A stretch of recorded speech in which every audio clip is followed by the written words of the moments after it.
चारि दिन रे 1 कोटी फॉलोअर्स सोशल मीडिया रे इतिहास सृष्टि कला कॉकरोच जनता पार्टी। इंटरनेट दुनिया रे केतेबेले कोण वायरल हेबो ताहा केही कहि परिबे नाही, किंतु चलित मासरे जहा घटिला ताहा सोशल मीडिया इतिहास रे एक बड़ विप्लव।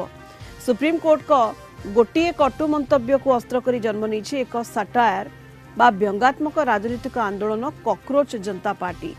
मात्र 4 ରୁ 5 दिन भितर ए पेज रो इंस्टाग्राम फॉलोअर्स को संख्या 10 मिलियन बा 1 कोटी पार करी जायछि, जहाँ शासक दल बीजेपी रो ऑफिशियल हैंडल को मध्य पछरे पकाई देछि। एबे जानिबा केमिति हेला ए आश्चर्यजनक आरंभ।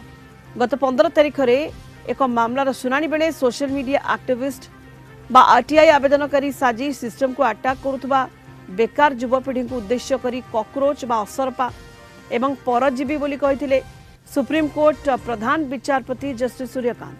जदियो परे से स्पष्टीकरण देइथिले जे से नकली डिग्रीधारी कथा कहते किंतु सेते